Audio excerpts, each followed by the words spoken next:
the heart of July, the floor of Death Valley is a furnace. The temperature reaches 130 degrees Fahrenheit.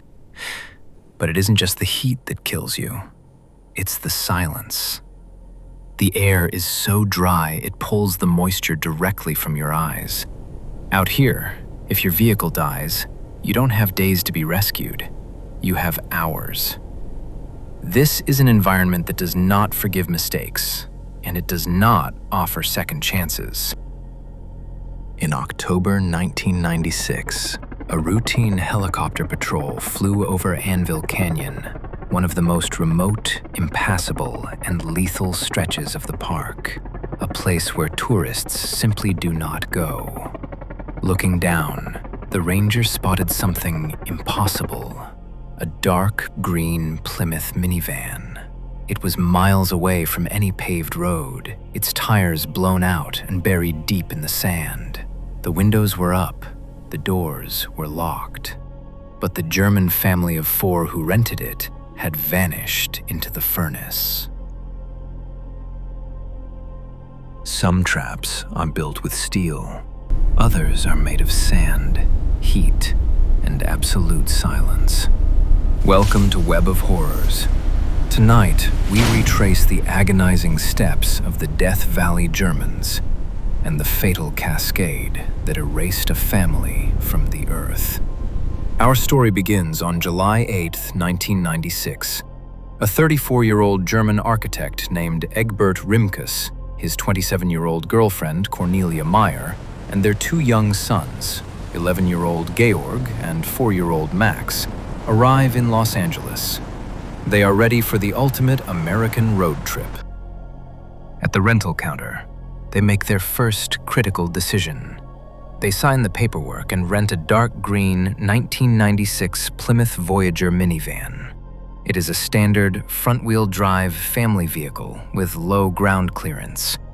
It is built strictly for paved suburban highways, completely unequipped for the rugged, unpredictable terrain of the American backcountry. For the first 2 weeks, their vacation is a dream. They cruise their rented minivan down the California coast and take in the neon glow of Las Vegas. But as July comes to a close, reality sets in. The family is running dangerously low on cash. Their original, meticulously planned itinerary had them driving north to the cool, heavily populated forests of Yosemite National Park. But Yosemite is far, and hotels are expensive. To save money and time, Egbert makes a spontaneous, last-minute pivot. He scraps the safe Yosemite plan entirely. Instead, he decides to drive their low-clearance minivan directly into the searing heat of Death Valley, armed with nothing but a basic, free tourist booklet. On July 23, 1996, the family enters Death Valley. They stop at the Furnace Creek Visitor Center to buy souvenirs and a few meager supplies. This is the second catastrophic error in the Fatal Cascade. Survival experts dictate you need at least 1 gallon of water per person per day just to exist in this environment. The Rimkus family buys a couple of plastic water jugs, some sandwiches, and a few bottles of beer. They have no extra gasoline, no emergency radio, and no heavy survival gear. They are treating the most hostile landscape in North America like a casual European countryside drive. It is a terrifying, naive underestimation of the desert. As they drive south through the park, Egbert consults the cheap tourist booklet. He sees a shortcut, a dirt path called Warm Spring Canyon Road that cuts straight west over the mountains, eventually leading toward Yosemite. But the booklet is a generalized overview, not a topographical survival map. It doesn't tell him that Warm Spring Canyon is a brutal, unmaintained path designed exclusively for high-clearance, four-wheel drive off-road vehicles. Ignoring basic safety protocols, Egbert turns the steering wheel. The smooth, safe asphalt ends. The front-wheel drive minivan rolls onto the jagged rocks and loose gravel of the backcountry. They have officially stepped off the map, and the trap is set. For hours, the green Plymouth Voyager crawls eastward into the barren mountains. Warm Spring Canyon Road is a punishing, unmaintained wash of jagged limestone and loose gravel. Every mile is agonizing, and the heavy minivan repeatedly bottoms out. Logic dictates they turn around immediately, but Egbert is trapped by a ticking clock. Their flight back to Germany leaves from Los Angeles on July 27th, just 4 days away. Turning back now means losing hours of daylight, burning their last drops of fuel, and jeopardizing their international flight. Driven by the sunk cost fallacy, Egbert refuses to retreat. He forces the urban minivan further into the jagged canyon. Eventually, the dirt track completely washes out. In deep sand, a front-wheel drive vehicle is a death trap. The heavy engine block pulls the front tires downward. Egbert steps on the gas, but the tires only spin, digging the minivan deeper into the earth. The sharp desert rocks hidden in the sand tear into the rubber. One flat tire, then a second, then a third. The minivan sinks completely down to its axles, high centering on the sand. The wheels are buried. The vehicle is shattered. Egbert turns the key and shuts off the engine. And suddenly, the agonizing roar of the struggling car is replaced by the most terrifying sound in Death Valley: absolute silence. 3 months pass. In October 1996, a park ranger in a helicopter finally spots the stranded green minivan in Anvil Canyon. The doors are locked, the windows are rolled up, but the family is gone. What follows is one of the most extensive search and rescue operations in Death Valley history. Over 250 searchers, helicopters, and specialized tracking dogs scour the canyon. They find a single empty beer bottle miles away, and then nothing. The tracks simply vanish into the hard rock and blowing sand. Despite the massive search grid, 4 human beings have completely evaporated into the desert. The official search is eventually called off. The files are boxed up. Months turn into years. Years turn into a decade. For 13 agonizing years, the Death Valley Germans remain the park's greatest unsolved mystery. How does an entire family simply disappear without leaving a single bone, piece of clothing, or physical trace?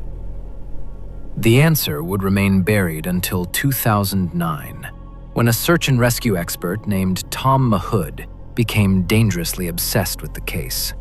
He realized that the original police search had failed for one chilling reason: they were looking in the wrong place. Tom Mahood wasn't just a searcher. He was a master of topography. When he reviewed the 1996 files, he realized the original search radius assumed the family would walk north or east, back toward the paved roads they came from. But Mahood put himself in Egbert Rimkus's shoes. He looked at the exact tourist map the family had in their minivan. Just a few miles to the south, there was a massive shaded area labeled Naval Air Weapons Station China Lake. In Europe, a military base means high security, chain-link fences, guard towers, and immediate rescue. Egbert applied German logic to the American Southwest. He didn't walk toward the road. He marched his family south, believing the military would save them. It was a fatal misunderstanding. China Lake is larger than the state of Rhode Island. The border isn't a fence. It is just an invisible line drawn across 1 million acres of dead sand and jagged rock. There are no perimeter guards. There are no patrols. By walking south toward what he thought was salvation, Egbert was leading his family away from any chance of a passing tourist, directly into the most isolated sector of the Mojave. Armed with this new theory, Mahood grabbed his gear and headed into a section of the desert the police had completely ignored. He was about to finally retrace the death march. Proving this theory was incredibly dangerous. In November 2009, Tom Mahood and a partner hiked deep into the unforgiving southern sector of the desert. This was an area so rugged, so completely devoid of trails, that even the original search helicopters had glossed over it. For days, they pushed through dense, thorny scrub brush and navigated steep, jagged ravines. They were walking the exact path the Rimkus family took 13 years earlier, feeling the sheer, terrifying isolation of the China Lake boundary. And then, miles from the abandoned minivan, the tragic logic finally proved true. Resting quietly under a withered creosote bush, completely untouched by the passing decade, Mahood spotted a green glass wine bottle.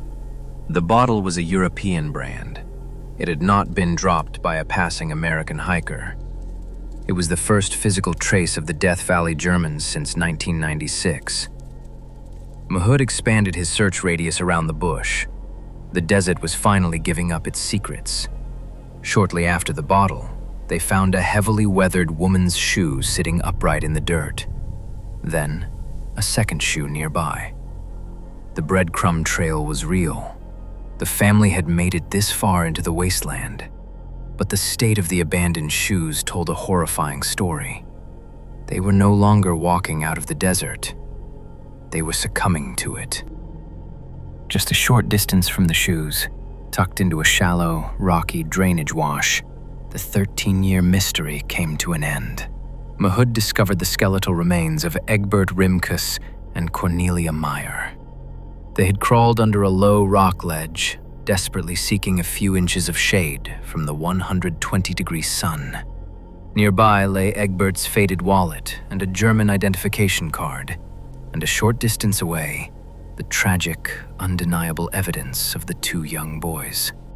The discovery was a devastating confirmation of the Fatal Cascade.